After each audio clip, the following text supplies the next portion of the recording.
아멘. 오늘도 이 복된 주일에 하나님 앞에 예배하는 우리 사랑하는 모든 성도님들에게 우리 주님께서 베푸시는 큰 은혜가 넘쳐나기를 소원하고 축복합니다. 최근에 미국 뉴욕의 한 중심가에 카페가 하나 세워졌는데요. 지금으로부터 이제 6년 전인데 2018년도에 세워진 카페인데 굉장히 성업 중이라고 합니다. 그 카페 이름이 뭐냐? 더 드리머리라고 하는 카페인데 이 카페 이름에서 우리가 볼 수 있듯이 이 카페는 사람들이 모여서 차를 마시고 음료를 마시면서 대화하는, 이야기하는 이제 그런 카페가 아니라요, 사람들이 와서 들어오면 아주 굉장히 이제 조용하고 정숙한 분위기 속에 직원의 안내를 받고 원통 같은 데 들어간다는 거예요.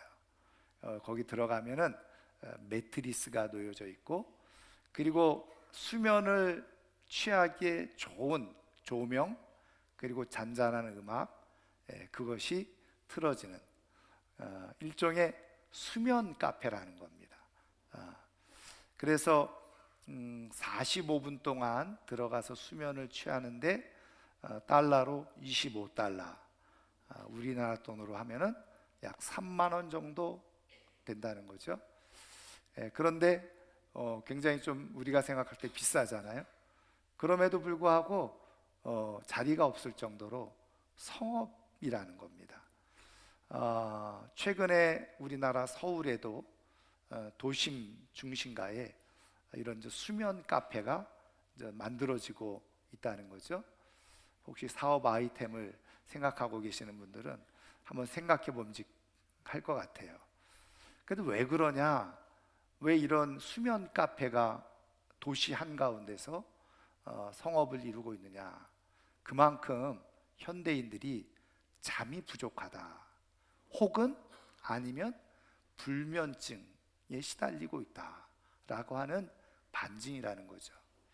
그래서 미국에서만요, 이 그 수면 장애를 통해서 이제 이 그 돈을, 수면에 관계된, 그래서 이제 수입을 이제 버는 그런 전 경제적인 일들이 많이 일어나고 있는데, 그런 수면 경제, 그래서 슬리퍼노믹스라고까지 이름이 아예 공식적으로 그렇게 이제 불려지고 있는데, 약 1년에 2조 원 정도, 그 정도의 그 경제적인 그런 움직임들이 일어나고 있다는 겁니다. 여러분 말씀드린 것처럼 현대인들이 특히 이 불면증 같은 경우는 신기한 거는 후진국에는 없대요. 선진국에만 있는 것이 바로 이 불면증인데, 우리나라도 최근에 이 불면증에 관련된 그런 사람들이 많이 있고, 또 우리 성도님들도 아마 보이지 않게 그 불면증을 호소하는 분들도 많이 있어요. 우리나라도 이미 선진국형에 이제 들어섰다는 이야기겠죠. 그런데 이제 학자들이, 전문가들이 왜 이렇게 이제 불면증이 많아지나 이제 연구를 당연히 했겠죠. 그런데 뭐 여러 가지 원인과 이유가 있겠지만 그 중에 뭐 가장 대표적인 것은 스트레스라는 거예요. 근데 이제 이 스트레스라는 게 내가 확 느낄 만한 스트레스도 있겠지만 우리도 모르는 사이에 나는 괜찮은 것 같은데 영향을 받는 일들이 의외로 많이 있다는 거죠. 그래서 이 스트레스가 조금 더 심해지면 불안이 찾아오죠. 불안 심리가 돼요. 그게 조금 더 깊어지면 우리가 아시는 것처럼 불안 장애가 오게 돼요. 그래서 불안 장애까지 오게 되어지면 삶을 살아가는데 굉장히 어렵죠. 우울해지고 무기력해지고 별로 살고 싶어지지 않고, 이런 상황도 벌어지지만 반대로요, 자기가 원하지 않는 상황이 되어지면 분노가 표출되어지는 거예요. 여러분 요즘에 우리 사회에서 지금 심각한 문제, 묻지마 범죄 같은 거, 이런 것도 깊이 들여다보면 그 안에 불안 장애가 도사리고 있다는 겁니다. 여러분, 그러니까 여러 가지로 이런 불안 심리에 대해서 많은 처방들을 해요. 근데 왜 이렇게 이제 불안한 심리를 가지고 살아가는가? 그럼 그 불안한 심리를 어떻게 해결하면서 살아갈 수 있는가? 여러분, 프랑스의 현대 유명한 철학자인 알랭 드 보통, 이름이 보통이에요. 성이지만 알랭 드 보통이라고 하는 분이 쓴 책이 있습니다. 제목이 불안이라고 하는 책이에요. 근데 이분이 그 현대인들이 가지고 있는 이 불안 이유가 어디에 있느냐, 이제 여러 가지로 쭉 이제 얘기를 해주고, 그러면은 해결 방법이 뭐냐, 또 해결 방법도 몇 가지를 이분이 적었어요. 근데 그 중에 하나가 뭔지 아세요? 기독교 신앙을 가져야 된다는 거예요. 그러면 우리는 이분이 기독교인인가 보다 이렇게 생각하잖아요. 근데 이 알랭드 보통은 무신론자입니다. 그러니까 하나님을 인정하지 않는 사람이에요. 철학자임에도 불구하고 이 사람은 자기의 책에 아주 분명하고 정확하게 기독교 신앙이 불안을 해소하는데 굉장히 큰 도움이 된다라고 그냥 적어 놓은 거예요. 여러분, 제가 여러 번 말씀드렸지만 세상에 있는 사람들은요, 성경을 학문적으로 차용을 해서 자기가 유익이 되고 이익이 되고 도움이 되면 그런 거 다 가지고 사용을 해요. 그래서 나름대로 삶의 질을 좀 높여보려고 하고 좋은 삶을 살아보려고 하잖아요. 안 믿는 사람들도 성경의 말씀이 좋다는 것 알아서 그렇게 이용을 하고 있다. 여러분, 하물며 하나님께서 택한 하나님의 자녀들의 삶을 위해서 우리에게 주신 이 말씀을 우리는 가까이 두고, 심지어는 이 말씀이 진리라고 믿으면서도 우리는 거꾸로 이 말씀을 살아가고 있지 못하는 거예요. 그래서 여러분, 우리가 늘 불안에 시달리면서 살아가고 있는 거죠. 여러분, 그런 의미에서 오늘 하나님께서 우리의 인생이 이렇게 불안 가운데 또 우리의 삶의 질을 떨어뜨리면서 살아가기를 원하지 않으시잖아요. 그래서 하나님은 우리에게 이 불안을 해결하고 해소할 수 있는 하나님의 처방을 우리에게 말씀해 주고 계시는 거예요. 저는 오늘 말씀을 통해서 우리의 삶의 불안을 해결할 수 있는 하나님의 처방을 잘 받아들여서 정말 이 말씀으로 인해서 우리가 불안에서 해방되어져서 자유롭게 또 잠도 잘 자고 정말 삶을 기쁘게 살아갈 수 있는 우리 모두가 되기를 주의 이름으로 축원합니다. 그러면 하나님은 오늘 성경을 통해서 어떻게 불안을 해소할 수 있는지를 말씀해 주고 있는지 살펴보면, 오늘 우리가 읽은 말씀은 우리가 읽지는 않았지만 표제어에 보면은 이 시를 누가 썼는지를 말씀해 주고 있어요. 바로 고라자손의 시라고 되어져 있죠. 근데 이 고라자손은 어떤 사람들입니까? 레위 지파에 속해서 성전을 섬기는 일을 돕는 사람들이 바로 이 고라자손 후손들이었어요. 근데 이 사람들이 하는 일이 무엇이었느냐면 이 성전을 지키는, 성전 문지기, 성전에서 하나님을 찬양하는 일, 성전에서 음식을 만드는 일, 이런 일들을 했던 사람들입니다. 그런데 오늘 우리가 읽은 말씀이 이게 시잖아요. 찬양이거든요. 그러니까 아마 이 고라 후손들 중에 찬양하는 사람들이 바로 이 시를 지어서 이 노래를 불렀을 것이다, 이렇게 우리가 추측해 볼 수가 있죠. 그러면 지금 이 시인은 어떤 상황 속에서 지금 이 노래를 부르고 있는가? 정확한 상황은 사실은 나와 있지 않아서 우리가 알 수는 없어요. 그런데 이제 두 가지를 우리가 찾아볼 수 있는데, 하나는 지금 이 시인이 가지고 있는 심리적인 정서적인 상태가 어떤지 이 시를 보면서 우리는 알 수 있죠. 발견할 수 있습니다. 그것이 무엇입니까? 오늘 4절 후반절에 나와 있는 것처럼 마음이 상했다는 거예요. 그리고 5절 앞부분에 보면 마음이 지금 막 낙심이 되고, 그리고 자기도 모르게 마음이 불안하다는 거예요. 여러분, 지금 이 시인이 왜 마음이 슬프고 마음이 상했고 자꾸 낙심이 되고 왜 자꾸 불안하느냐? 이유는요, 그 3절 말씀을 보시면 이렇게 되어져 있어요. 사람들이 종일 내게 하는 말이 내 하나님이 어디 있느냐 하오니 내 눈물이 주야로 내 음식이 되었도다. 여러분, 지금 이 상황을 성경학자들이 연구를 하면서 지금 이 시인이 어떤 상황 가운데 처해 있을 것인가 유추를 한 거예요.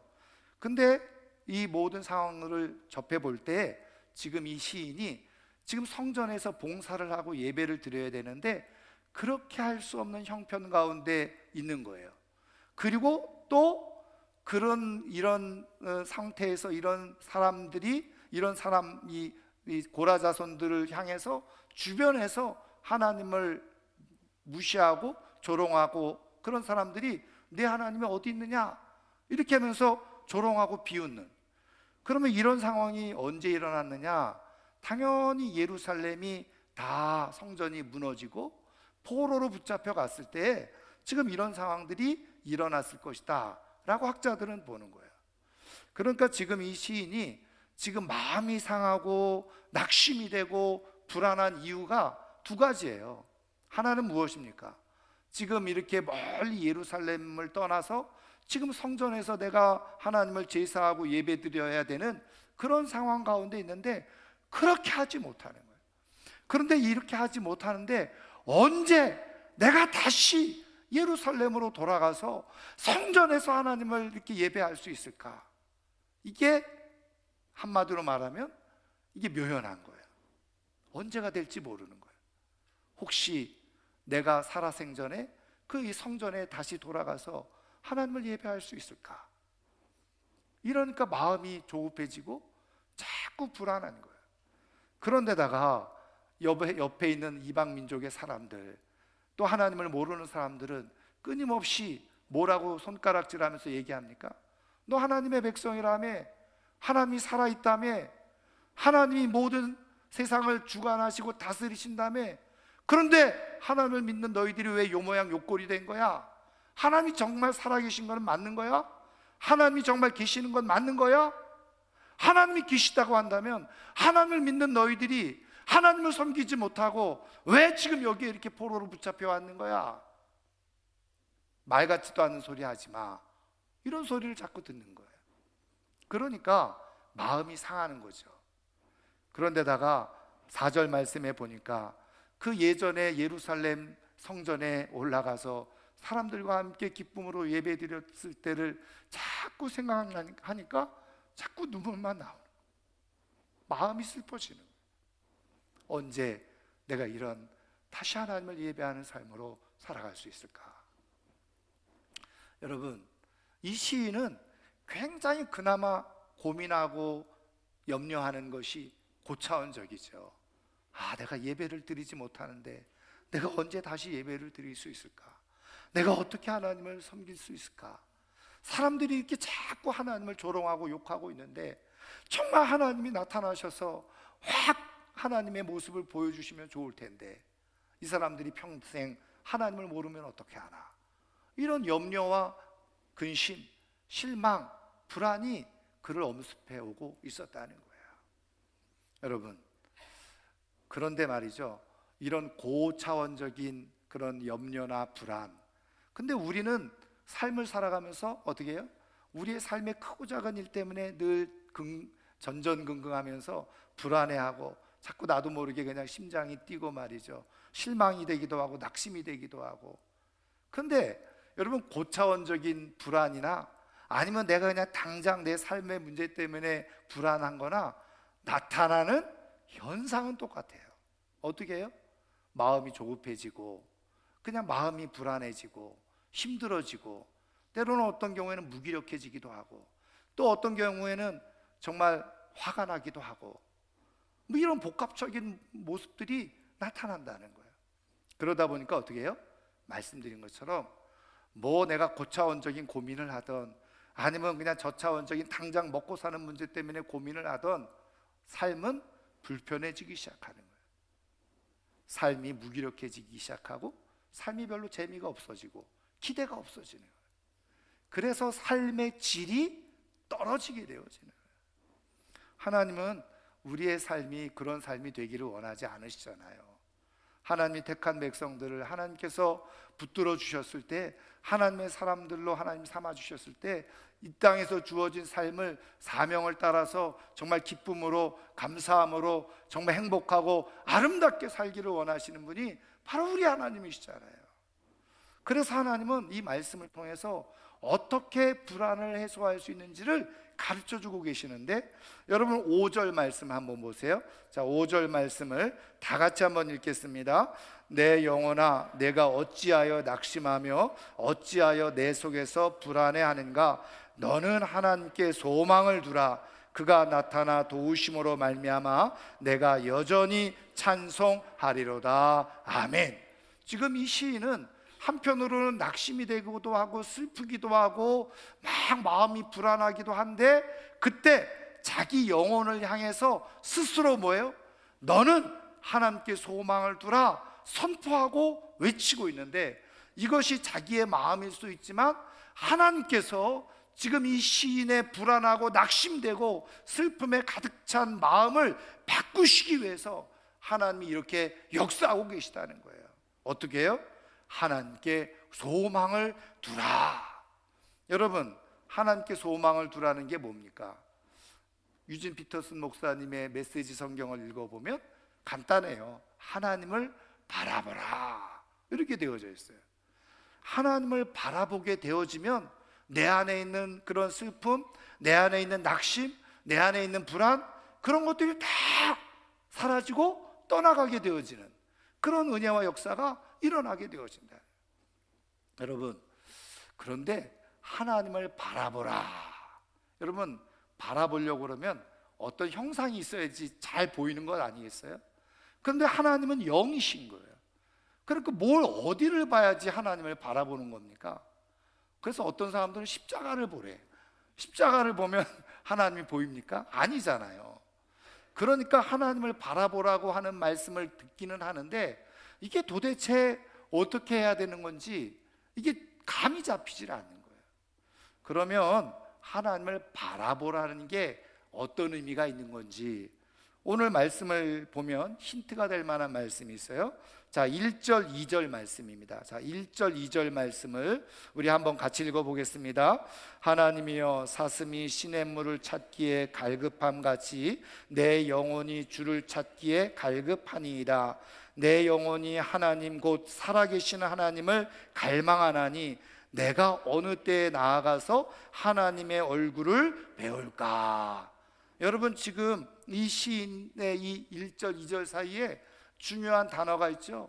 갈급하다, 갈망하다, 이런 단어가 있어요. 그 시냇물을 사슴이 찾는 데는 목말라 죽은 거죠.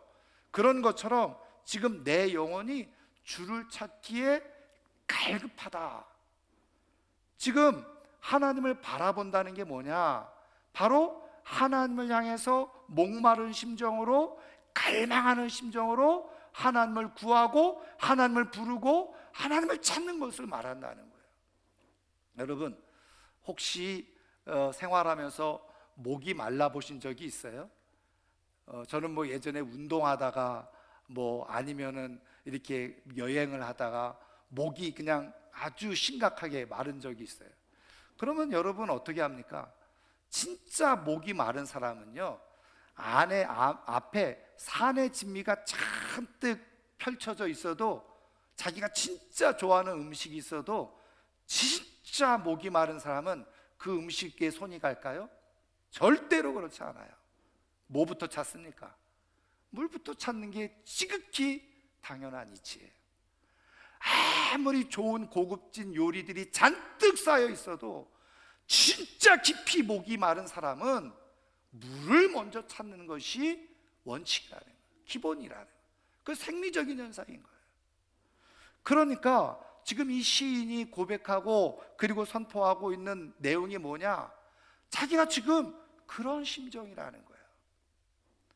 그래서 다른 것들이 다 있지만 하나도 눈에 들어오지 않고 오직 하나님, 오직 하나님을 보는 거예요.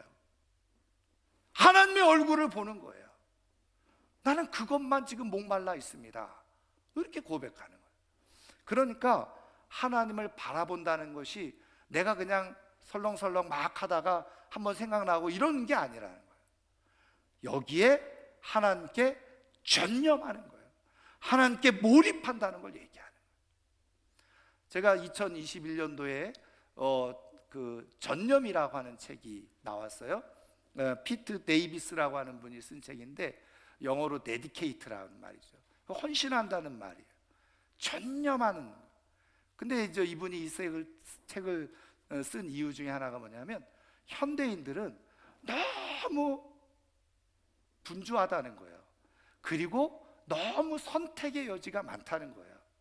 그래서 선택의 여지가 많으니까 인생을 살아가면서 어디에 하나 집중하지 못하고 몰입하지 못한다는 거예요.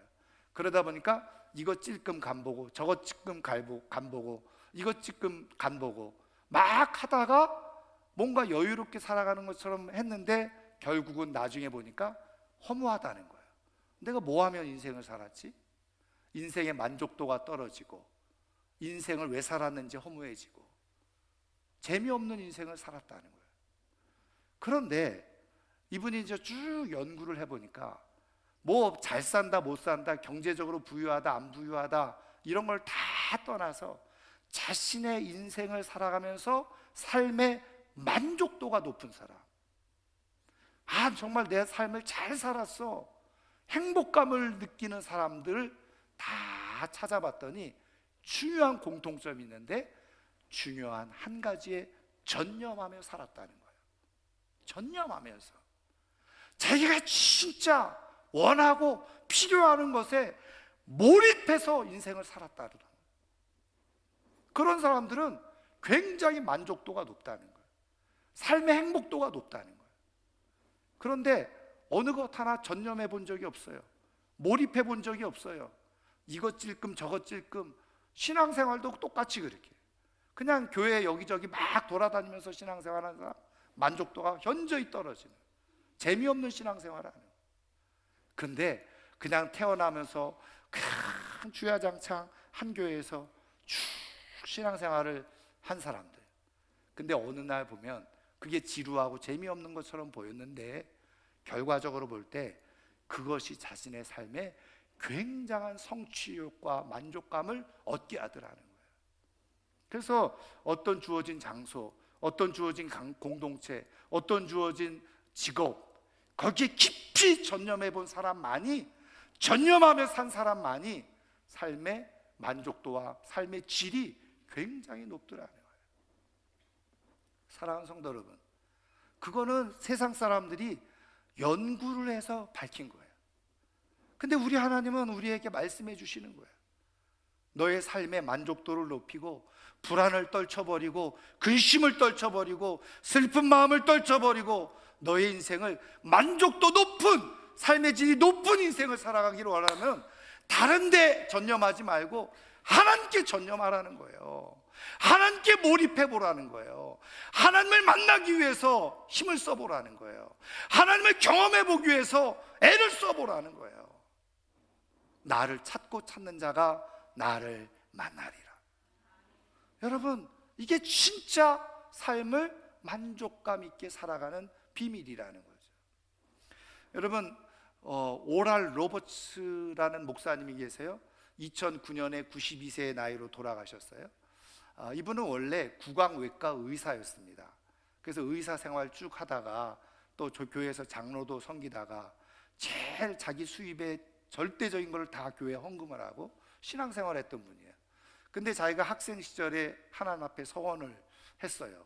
하나님, 내가 목사가 되겠다고. 근데 그냥 주위의 부모님들이 계속 의사가 되라서 의사 생활하다가 그 하나님과의 약속을 다시 기억하고 의사를 중단하고 신학을 공부해서 목회를 했어요. 근데 이분이 성령 사역을 한 분이에요. 그래서 전 세계를 다니면서 성령 사역을 하고 치유 사역을, 의사잖아요. 전문 식견도 가지고 있고 성령의 인도하심을 받으면서 수많은 사람을 기도로 치유했어요. 그래서 이분의 기록을 보니까 150만 명이 이분을 통해서 치유를 받았다는 거예요. 근데 이분이 1963년도에 하나님의 계시를 받고 오랄 로버츠 대학을 설립을 해요. 근데 이제 그 대학이 가장 기독교의 보수적인 그런 신앙을 가지고 학생들을 모집하고 지금 학교를 계속 하고 있는데, 그 학교가 지금 작년까지도 등록률 1위, 전 미국에서 등록률이 1위라는 거예요. 코로나 어려움을 겪으면서도 제일 많이 그러니까 등록을 한다는 거죠. 학교에 경쟁률이 높다는 거예요. 세계의 유수한 대학들이 있지만 이 신앙으로 이렇게 하는 것에 많은 사람들이 동의하고 거기에 참여를 하는 거죠. 근데 제가 지금 이 오랄 로버츠 목사님 얘기를 하려고 하는 게 뭐냐면, 이분이 학생 때에 자기 삼촌이 운영하는 농장을 간 적이 있는데, 종종 가서 일을 도와줬는데 삼촌이 복숭아 농장을 했다는 거예요. 근데 이제 복숭아가 그게 아주 특이하고 특별한 종이어서 아주 잘 고가로 팔리는 그런 복숭아여서 많은 돈을 모았다는 거죠. 근데 어느 날 보니까 수확이 반으로 뚝 떨어졌다는 거예요. 그러니까 삼촌이 깜짝 놀래가지고, 이렇게 수확이 갑자기 반으로 뚝 떨어졌지? 그러니까 적자가 난 거예요. 그래서 전문가를 불러서 왜 이렇게 수확이 반으로 뚝 떨어졌는지, 모든 건 다 조건이 다 똑같았고 좋았는데, 그래서 전문가가 쭉 살펴보더니 내린 결론이 뭐냐, 바로 이 나무가 오래돼서 영양분이 더 이상 없다는 거예요. 그래서 이 나무를 바꿔줘야 된다, 그렇게 결론을 내렸다는 거죠. 그런데 그 삼촌이 그때 무슨 얘기를 하는 것을 이 오랄 로버츠가 학생 때 들었냐면, 하나님 앞에 회개를 하면서 나는 복숭아 열매 맺는 것에만 관심이 맺어졌지, 이 복숭아 열매를 잘 맺게 하는 이 나무에는 한 번도 신경이 쓴 적이 없다. 그러니까 당연히 수확이 적을 수밖에. 그러면서 다음부터는 내가 이 나무를 더 잘 관리를 해야 되겠다, 그렇게 얘기를 하더라는 거예요. 근데 자기가 그게 어렸지만 마음속에 확 깊이 새겨져 있었는데, 자기가 목사가 돼서 이제 목회를 하면서 성도들을 보니까 성도들이 하나님을 믿는다고 하고 교회를 다니면서 삶이 나아지질 않더라는 거예요. 그래서 이유를 가만히 보니까 똑같이 어떻게 하고 있느냐, 열매만 따려고 하고 있더라는 거죠. 정말 중요한 나무를 잘 관리해야 되는데, 그 나무에서 좋은 영향을 받아서 열매가 자동적으로 맺히는 건데 열매만 따려고 하고 나무에는 관심이 없더라는 거예요. 그게 뭐냐, 우리의 삶의 모든 것을 공급하시고 채우시는 하나님이 나무인데 하나님에 대해서는 관심이 없다는 거예요. 하나님에 대해서 집중을 하지 않는다는 거예요. 그리고 열매만 자꾸 따려고 한다는 거예요. 그러다 보니까 처음에는 되는 듯 하다가 시간이 지날수록 열매가 없어진다는 거예요. 여러분, 이 말씀을 예수님이 똑같이 해주시죠. 어디에서 해주십니까? 요한복음 15장 5절 말씀, 나는 포도나무요 너희는 가지니 그가 내 안에 내가 그 안에 있으면 많은 과실을 맺으리니 너희가 나를 떠나서는 아무것도 할 수 없느니라. 하나님이 우리의 인생의 나무라는 거예요. 그래서 하나님은 우리에게 좋은 것을 주고 싶어 하셔요. 하나님과의 좋은 관계, 하나님과 집중해서 하나님과의 관계가 바르게 되어지고 하나님을 깊이 만나게 되고 경험하게 되어지면 자연스럽게 불안 사라지고 염려 사라지고 내 안에 큰 만족이 생기고 기쁨이 생기고, 그러면서 삶을 여유롭게 살아갈 수 있는데, 하나님에게는 집중을 하지 않아요. 그리고 평안만 달라고 그래요. 사랑만 달라고 그래요. 여러분, 하나님께 붙어 있으면, 하나님을 깊이 집중해서 만나게 되어지면, 여러분, 내가 생각할 수 없는 좋은 열매들이 자연스럽게 맺혀지는 줄 믿으시기를 주의 이름으로 축원합니다. 이 비밀을 이 시인이 깨달으면서 하나님 앞에 집중하겠다고, 전념하겠다고 그렇게 고백하고 선언하는 거예요. 저는 오늘 이 아침에 나온 사랑하는 모든 성도님들이 삶의 불안, 근심, 또 마음에 아픈 일들이 있을 때마다 하나님 이거 없애주세요, 그런 거 말하기보다 하나님 앞에 오히려 정말 전념하고 집중하고 내가 하나님을 만나겠다, 하나님의 얼굴을 보겠다, 하나님을 경험하겠다, 그렇게 하나님 앞에 나아가는 가운데 하나님과의 관계가 더 깊어짐으로 말미암아서 우리의 삶의 불안과 두려움, 염려 다 떨쳐버리고 살아갈 수 있는 하나님의 사람들 되기를 주의 이름으로 축원합니다. 말씀을 마치려고 하는데요, 2015년도에 그 심리학 논문에 이런 내용이 하나 발표된 것이 있다고 그래요. 내용이 뭐냐면 90명의 대학생들을 유칼립투스라고 하는 나무가 있는데, 저도 그 나무 보지는 못했어요. 그래서 제가 또 인터넷에 찾아봤잖아요. 근데 이제 이 유칼립투스라고 하는 나무가 세계적으로 그렇게 많이 분포되어져 있지 않은데 사람들에게 굉장히 좋다는 거예요. 근데 그 유칼립투스 나무가 이제 60m, 제일 크게 자라는 건 100m까지 자란다는 거예요. 여러분, 우리 요즘 삼림 숲 같은 데 가가지고 말이죠, 막 피톤치드 막 받고 이제 그런 계통인 거죠. 근데 이제 90명의 대학생들을 그 유칼립투스 그 나무 숲으로 데려간 거예요. 그래서 두 그룹으로 나눴대요. 한 그룹은 그 100m 이상 높이 솟아오른 숲, 그거를 끝을 보게 한 거예요, 1분 동안. 그리고 또 한 그룹은 그냥 그 도시에서 보이는 빌딩을 1분 동안 쳐다보고 있게 한 겁니다. 그리고 나서 1분이 지난 다음에 모아서 설문조사를 한 거예요. 근데 설문조사를 하면서 볼펜을 그 설문조사관이 일부러 떨어뜨려요. 근데 설문조사 내용이 중요한 게 아니라 바로 그 상황에서 사람들이 어떤 반응을 보이느냐, 이거를 연구한 거예요. 실험을 한 거예요. 근데 내린 결론이 뭐냐, 이 나무 숲을 안에서 그 나무를 1분 동안 그 꼭대기를 쫙 쳐다보고 있었던 사람들이 도시의 빌딩을 쳐다보고 있던 사람들보다 훨씬 더 친절하고 훨씬 더 부드러운 마음을 갖고 훨씬 더 얼굴이 미소가 많고 여유가 있더라는 거예요. 그 실험 결과인 거예요. 그래서 왜 그런가 봤더니 그 나무 숲에서 그 나무를 보기만 해도 무엇인가 신비롭고 경이로운 감정을 느낀다는 거예요. 그러니까 사람들이 무엇인가 신비롭고 경이로운 경험을 하게 되어지면 마음이 여유로워지고 너그러워지고 평안해지고, 그리고 저절로 웃음이 생겨나게 되어지고 다른 사람에게 친절해지더라는 거예요. 경이로운 경험을 하는 사람들. 여러분, 이 세상에서 가장 신비롭고 경이로운 경험이 뭘까요? 하나님을 만나는 경험이에요. 하나님을 체험하는 경험이에요. 그래서 하나님을 깊이 경험한 사람, 하나님을 깊이 체험한 사람들은 저절로 얼굴에 미소가 생겨나기 시작해요. 다른 사람보다 여유가 있어요.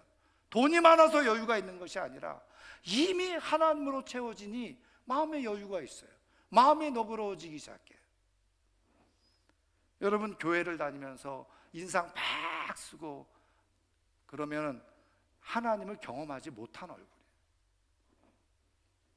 여러분, 하나님은 우리를 지으신 분이시잖아요. 우리가 어떻게 하면 치유가 되어지고 온전해지는지 하나님은 너무나 잘 아시잖아요.